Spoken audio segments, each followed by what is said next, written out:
Hi friends, ಎಲ್ರಿಗೂ ಹೊಸ ವಿಡಿಯೋಗೆ ಸ್ವಾಗತ. ಬೆಳಗ್ಗೆ ಎಂಟ್ರಿ ಕೊಟ್ಟ ವಿಶ್ವದ ನಂಬರ್ 1 ಆಟಗಾರ ಹಾಗೆ ಒಂದು ಮ್ಯಾಚ್ಗಿಂತ ಮುನ್ನವೇ ಅಬ್ಬರಿಸಿದ ವೈಭವ್ ಸೂರ್ಯವಂಶಿ ಸುದ್ದಿಯ ಸಂಪೂರ್ಣ ಮಾಹಿತಿ ತಿಳ್ಕೊಂಡು ಬರೋಣ. ಅದಕ್ಕಿಂತ ಮುಂಚೆ ಚಾನಲ್ಗೆ ಸಬ್ಸ್ಕ್ರೈಬ್ ಮಾಡಿದ ವಿಡಿಯೋ ನೋಡ್ತಾ ಇದ್ದರೆ ಈಗಲೇ ನಮ್ಮ ಚಾನಲ್ನ ಸಬ್ಸ್ಕ್ರೈಬ್ ಮಾಡ್ಕೊಳ್ಳಿ. ಹಾಗೆ ಪಕ್ಕದಲ್ಲೇ ಇರೋ ಬೆಲ್ ಐಕನ್ ಮೇಲೆ ಆಲ್ ಅಂತ ಕ್ಲಿಕ್ ಮಾಡ್ಕೊಳ್ಳಿ.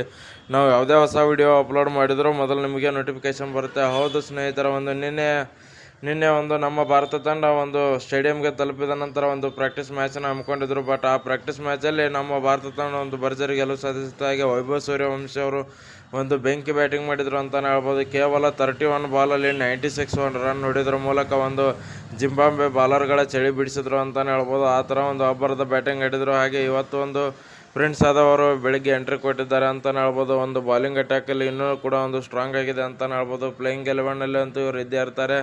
ಹಾಗೆ ನಮ್ಮ ಬಾಲಿಂಗ್ ಅಟ್ಯಾಕಲ್ಲಿ ಇನ್ನೂ ಕೂಡ ಒಂದು ತುಂಬಾ ಸ್ಟ್ರಾಂಗ್ ಆಯಿತು ಅಂತಲೇ ಹೇಳ್ಬೋದು. ಏನೇ ಅಂದರೂ ಕೂಡ ಒಂದು ವೈಭವ್ ಸೂರ್ಯವಂಶಿ ಅವರ ಆಟ ನೋಡೋದೇ ಒಂದು ಮಜಾ ಅಂತ ಹೇಳ್ಬೋದು. ಯಾಕಂದರೆ ನಿನ್ನೆ ನಡೆದ ಪ್ರಾಕ್ಟೀಸ್ ಸೆಷನಲ್ಲಿ ಒಂದು ಬೆಂಕಿ ಬ್ಯಾಟಿಂಗ್ ಮಾಡಿದರು ಅಂತಲೇ ಹೇಳ್ಬೋದು. ಒಂದು ಜಿಂಬಾಬ್ವೆ ಬಾಲರ್ಗಳ ಚಳಿ ಬಿಡಿಸಿದ್ರು ಅಂತಲೇ ಹೇಳ್ಬೋದು. ಆ ಥರ ಒಂದು ಬೆಂಕಿ ಬ್ಯಾಟಿಂಗ್ ಮಾಡಿದರು. ಹೀಗಾಗಿ ನಮ್ಮ ಭಾರತ ತಂಡ ಈ ಸೀರೀಸನ್ನು ಗೆಲ್ಲಲೇಬೇಕು. ಕಳೆದ ಒಂದು 3 ಸೀರೀಸಲ್ಲಿ ನಮ್ಮ ಭಾರತ ತಂಡ ಹೀನಾಯವಾಗಿ ಸೋತಿದೆ. ಒಂದು ಐರ್ಲೆಂಡ್ ವಿರುದ್ಧ ಆದರೆ, ಇನ್ನೊಂದು ಇಂಗ್ಲೆಂಡ್ ವಿರುದ್ಧ T20 ಮ್ಯಾಚ್ ಆದರೆ, ಇನ್ನೊಂದು ODI ಸರಣಿ ಏಕದಿನ ಪಂದ್ಯದಲ್ಲಿ ನಮ್ಮ ಭಾರತ ತಂಡ ಹೀನಾಯವಾಗಿ ಸೋತಿತ್ತು. ಹೀಗಾಗಿ ಇವಾಗ ಒಂದು ಗೆಲ್ಲಲೇಬೇಕಾದಂಥ ಪರಿಸ್ಥಿತಿ ಇಲ್ಲಿದೆ. ಯಾಕಂದರೆ ಈ ಸೀರೀಸ್ ಏನಾದರೂ ಸೋತ್ರೆ ನಮ್ಮ ಭಾರತ ತಂಡ ಇಷ್ಟು ಒಂದು ಕೆಟ್ಟ ದಾಖಲೆ ಯಾವತ್ತೂ ಮಾಡಿರಲಿಲ್ಲ ಅಂತ ಹೇಳ್ಬೋದು. ಹಾಗೆ ಈ ಸೀರೀಸಲ್ಲಿ ಒಂದು ಜಿಂಬಾಬ್ವೆ ವಿರುದ್ಧ ಮ್ಯಾಚಲ್ಲಿ ಪ್ಲೇಯಿಂಗ್ 11 ಪ್ರೊಬಾಬಿಲಿಟಿ ನೋಡೋದಾದರೆ, ಒಂದು ಶ್ರೇಯಸ್ ಅಯ್ಯರ್, ಹಾಗೆ ವೈಭವ್ ಸೂರ್ಯವಂಶಿ, ಅಭಿಷೇಕ್ ಶರ್ಮಾ, ತಿಲಕ್ ವರ್ಮಾ ಇವರು ಒಂದು ಬ್ಯಾಟಿಂಗ್ ಆರ್ಡ್ರಲ್ಲಿ ಬರ್ಬೋದು. ಇಶಾನ್ ಕಿಶನ್ ಅವರು. ನೆಕ್ಸ್ಟ್ ಆಲ್ರೌಂಡರ್ಸ್ ನೋಡೋದಾದರೆ ಶಿವಮ್ ದುಬೆ ಮತ್ತು ಶ್ರೇಯಸ್ ಅಯ್ಯರ್ಗೆ ಬರ್ಬೋದು.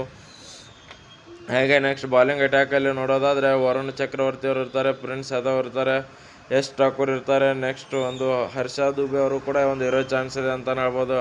ಏನೇ ಅಂದರೂ ಕೂಡ ಒಂದು ಆನ್ ಪೇಪರ್ ನಮ್ಮ ಭಾರತ ತಂಡದ ಪ್ಲೇಯಿಂಗ್ 11 ಅಷ್ಟೊಂದು ಏನು ಸ್ಟ್ರಾಂಗ್ ಆಗಿ ಕಾಣ್ತಾ ಇಲ್ಲ. ಬಟ್ ಒಂದು ಬ್ಯಾಟಿಂಗ್ ಲೈನಪ್ಪಲ್ಲಿ ನೋಡೋದಾದರೆ ತುಂಬಾ ಸ್ಟ್ರಾಂಗ್ ಆಗಿ ಕಾಣ್ತಾ ಇದೆ. ಒಂದು ಶ್ರೇಯಸ್ ಅಯ್ಯರ್, ವೈಭವ್ ಸೂರ್ಯವಂಶಿ ಅವರ ಮೇಲೆ ಡಿಪೆಂಡ್ ಆಗ್ಬೋದು ಅಂತ ಹೇಳ್ತೀನಿ. ಯಾಕಂದರೆ ವೈಭವ್ ಸೂರ್ಯವಂಶಿ ಅವರು ಏನಾದರೂ ನಿಂತು ಒಂದು 55+ ರನ್ ಏನಾದರೂ ಮಾಡಿದರೆ, ಒಂದು 100 ತನಕ 95, 85 ಈ ಥರ ಏನಾದರೂ ರನ್ ಮಾಡಿದರೆ ನಮ್ಮ ಕಡೆನೇ ಮ್ಯಾಚ್ ಬರುತ್ತೆ ಅಂತ ಹೇಳ್ಬೋದು. ಒಂದು ಇರೋದೇ ಅಲ್ಲ, ಒಂದು ವೈಭವ್ ಸೂರ್ಯವಂಶಿ ಅವ್ರ ಕೈಯಲ್ಲಿ ಇರೋದು ಅಂತ ಹೇಳ್ತೀನಿ. ಯಾಕಂದರೆ ಆ ಥರ ಒಂದು ಒಂದು ಚಿಕ್ಕ ಹುಡುಗ ಆದರೂ ಕೂಡ ಒಂದು ಆ ಥರ ಒಂದು ಬ್ಯಾಟಿಂಗ್ ಮಾಡ್ತಾರೆ. ಹೀಗಾಗಿ ಅವರ ಮೇಲೆ ಒಂದು ತುಂಬಾ ಡಿಪೆಂಡ್ ಆಗಿರುತ್ತೆ ಅಂತಲೇ ಹೇಳ್ಬೋದು. ನೋಡೋಣ ವೈಭವ್ ಸೂರ್ಯವಂಶಿ ಅವರು ಯಾವ ಥರ ಒಂದು ಅಬ್ಬರಿಸ್ತಾರೆ ಅಂತ ಹೇಳಿ. ಒಂದು ಮಧ್ಯಾಹ್ನದ ಮ್ಯಾಚಲ್ಲಿ 4:30 ಇವತ್ತು ಮ್ಯಾಚ್. ಈ ಮ್ಯಾಚನ್ನು ಯಾರು ಕೂಡ ಮಿಸ್ ಮಾಡ್ಕೊಳ್ಬೇಡಿ. ಇದು ನೋಡೋದಾದರೆ ಸ್ಟಾರ್ ಸ್ಪೋರ್ಟ್ಸ್ 1 ಕನ್ನಡದಲ್ಲಿ ನೋಡ್ಬೋದು. ಹಾಗೆ ನೀವು ಮೊಬೈಲಲ್ಲಿ ನೋಡ್ತೀನಿ ಅಂದರೆ ಜಿಯೋ ಹಾಟ್ಸ್ಟಾರಲ್ಲಿ ಈ ಮ್ಯಾಚನ್ನು ನೀವು ನೋಡ್ಬೋದು. ನೋಡೋಣ ನಮ್ಮ ಕೋಚ್ ಗೌತಮ್ ಗಂಭೀರ್ ಅವರು ಈ ಮ್ಯಾಚನ್ನು ಗೆಲ್ಲೋಕ್ಕೆ ಏನೆಲ್ಲ ಒಂದು ಹರಸಾಹಸ ಪಡ್ತಿದ್ದಾರೆ, ಹಾಗೆ ಒಂದು ಪ್ಲೇಯಿಂಗ್ 11ನಲ್ಲಿ ಯಾರನ್ನ ತೊಗೊಂಡು ಬರ್ತಾರೆ, ಹಾಗೆ ಮತ್ತು ಈ ಸೀರೀಸಲ್ಲೂ ಕೂಡ ಒಂದು RCB ಚಾಂಪಿಯನ್ ಟೀಮ್ನಿಂದ RCB ಪ್ಲೇಯರ್ ಒಬ್ಬರು ಇಲ್ಲ ಅಂತಲೇ ಹೇಳ್ಬೋದು. ಇದು ಒಂದು ಅಚ್ಚರಿಯ ಸಂಗತಿ ಅಂತಲೇ ಹೇಳ್ಬೋದು. ಯಾಕಂದರೆ ಇವಾಗ ಸೋತಿರೋ 3 ಸೀರೀಸಲ್ಲೂ ಕೂಡ ನಮ್ಮ RCB ಟೀಮಿಂದ ಒಂದು ಏಕದಿನ ಪಂದ್ಯದಲ್ಲಿ ವಿರಾಟ್ ಕೊಹ್ಲಿ ಅವ್ರನ್ನ ಬಿಟ್ಟರೆ ಉಳಿದ ಯಾವ ಪ್ಲೇಯರ್ಗೂ ಕೂಡ ಒಂದು ವೈಭವ್ ಸೂರ್ಯವಂಶಿ ಅವರು ಗೌತಮ್ ಗಂಭೀರ್ ಅವರು ಒಂದು ನೋಡಲೇ ಇಲ್ಲ ಅಂತಲೇ ಹೇಳ್ಬೋದು. ನೋಡೋಣ ಇವತ್ತಿನ ಮ್ಯಾಚ್ ನಮ್ಮ ಭಾರತ ತಂಡ ಗೆಲ್ಲುತ್ತಾ ಅಥವಾ ಸೋಲುತ್ತಾ ಅಂತ ಹೇಳಿ.